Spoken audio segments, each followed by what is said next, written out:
Hi guys, welcome back to another video. In today's video we're going to have some Division 20 ranked online gameplay in the flyweight division. And before we get into the actual fight, I just want to say thank you for the support that I've been getting on the channel lately. We're slowly growing, and obviously we're starting to get more views and comments, etc. And if you do want to see any sort of gameplay or want to organise a game with me, and if we have a good fight I'll upload it, just let me know in the comments. Obviously uploads are going to be less frequent now because I'm back at work and I'm working quite a lot, so I'll just upload when I can. And obviously I try to record as much gameplay as possible, but not every fight can teach you guys something or is entertaining, so I only upload ones where I feel they have some value. So getting into the fight now, you can see that my opponent's using TJ Dillashaw, probably the best fighter in this weight class here. And as you can see from my opponent's banner, they've been in Division 20 from Season 2 up until Season 6, so they've actually been a higher level fighter for a longer period. I obviously only got into Division 20 in Division 4 when I started playing the game a lot more and taking it a lot more serious. And going into this fight, TJ Dillashaw was a very well-rounded fighter, so just basing off styles, obviously I'm Henry Cejudo, you're going to expect to see that TJ is going to want to keep the fight on the feet, more so at a kickboxing range, because a boxing range can still be dangerous for TJ. And that's what I'm expecting my opponents to do. Obviously you'd expect me to work in the ground game eventually. And yeah, by the time of the video you've probably seen that my opponent ends up fake glove touching me in one of the rounds.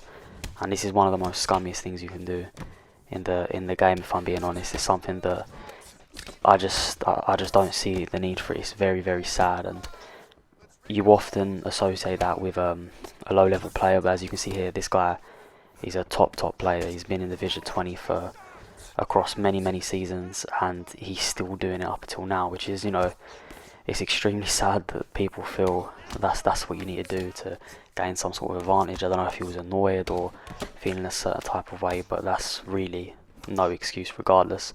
And when someone fake gloves touches you, I'd rather them do it in the first round.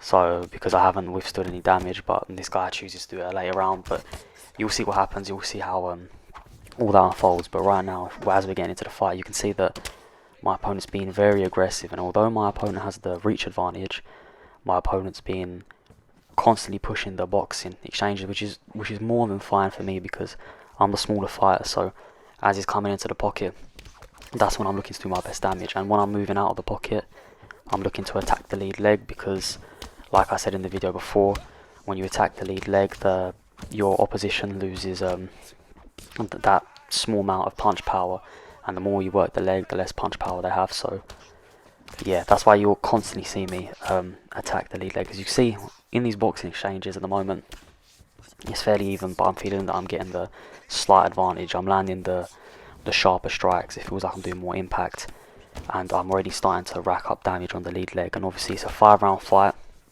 and the first round's always a feeler round for me. I just want to see how does my opponent fight.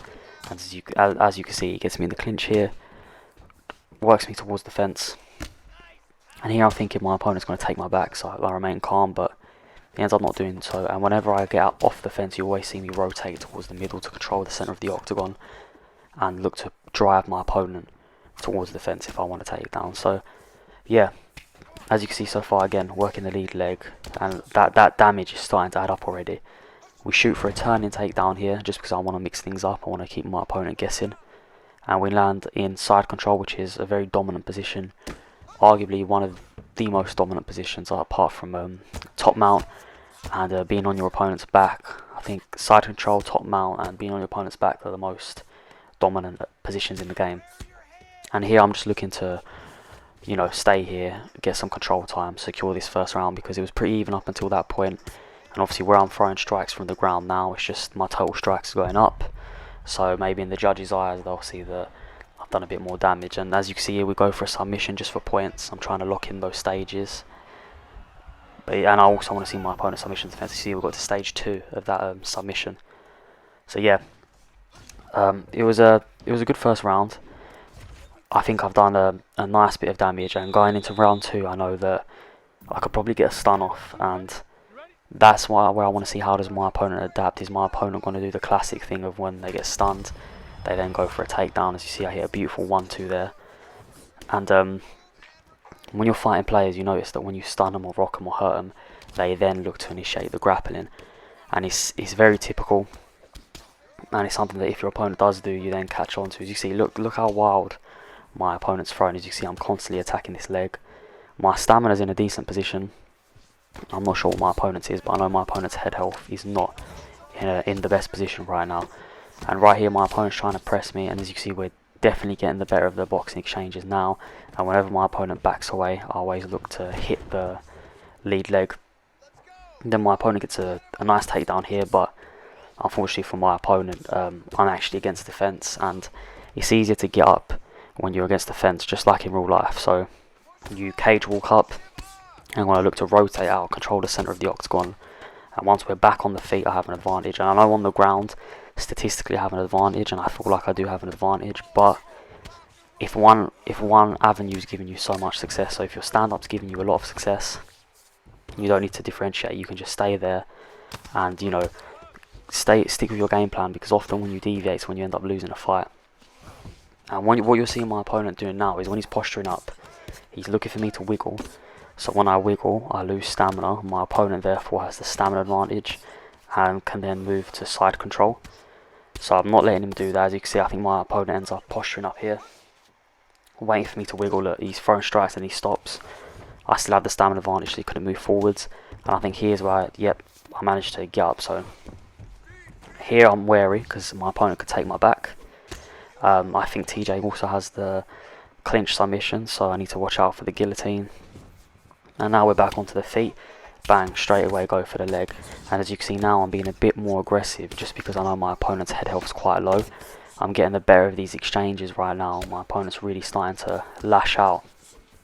I think my opponent didn't like that he got stunned, and he's looking to get this round back, hence why my opponent's being so aggressive. But I think what makes sense for my opponent right now would be to keep this at a kickboxing range, but sometimes when you're fighting, you're not thinking clearly, and that's what's happening right now. My opponent being very, very aggressive, and as you can see, his punch power is just not. It's not doing much. And when he does hit me clean, it's still not stunning me. So yeah, he's not having much success. And as you can see, I'm starting to work in the body slowly. I'm wary of the uppercuts because obviously uppercuts hold so much power. And again, when I can, I go to the leg. And with 20 seconds remaining in this round, I don't want to overextend myself. I mean, in my eyes, the round's won. As you can see, I'm doing more leg damage there. My opponent had to switch stance, and with 3 seconds to go, I don't need to do anything else. That was a very, very successful round. So yeah, as I showed the stats there, I had more significant strikes. Obviously, my opponent had 1 minute and 12 seconds control time, but apart from that, I think just because of the sheer amount of damage I've done, should be my round. So 2 rounds up in my head. And started this round, I know my opponent's head health's low, and he's had to switch stance, so he might not be able to fight out of a southpaw stance that well. As you can see, my opponent's being very, very, very aggressive here. We end up getting the stun again through the exact same combination, the just 1-2. It's the straight that ends up hitting him and ends up getting the stun. And right now, I'd say I'm pretty much in control of this fight. I can dictate where it goes. And we got another stun here, so this round I'm just looking to do a little bit more damage. I'm not looking to rush to get my opponent out, because like I said, I feel like I'm up 2 rounds. If I win this round, that's 3. If it goes to decision, I know I should be pretty comfortable. If I lose this round, then I can push in the 4th for a finish if need be. So you've just got to be very patient, especially against a high level fighter. Like I said, my opponent's obviously high level, and you can't make mistakes in these sorts of fights. And what my opponent really needs to be doing is he needs to be mixing up. He shouldn't be pressing the way he is. If he focused on winning this round at a kickboxing rate, and then he could still be in the fight, because I'd have 2 rounds, he'd have 1, and as long as he wins the next 2, he could win the fight on a decision. But my opponent's being super, super aggressive, constantly in my face. He only backs away when he doesn't have stamina or when he has the threat of getting hurt. So as you can see, I'm just being patient. I'm moving my head a bit. I'm starting to get a feel for the combinations that my opponent's throwing, and he's throwing in the elbow now, so he's mixing it up, which is good.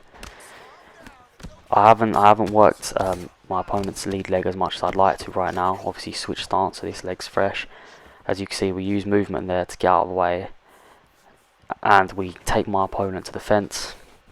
From the fence we drag my opponent down to the mat, and that's just a beautiful example of my opponent pressuring me. I used my movement to get out of the way, so we rotated, we get my opponent in the clinch, we take my opponent to the fence, we take my opponent's back, and now we're on control. We've got control.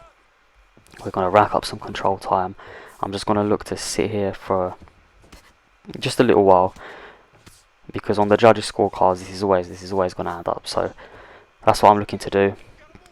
Just ride it out. I'm not looking to do too much damage because I think that I've already had this round. And like I said, if I have this round, it's 3 rounds. We're going to win the decision, and this could easily go to a decision. My stamina's at a decent level. My head health's a bit low.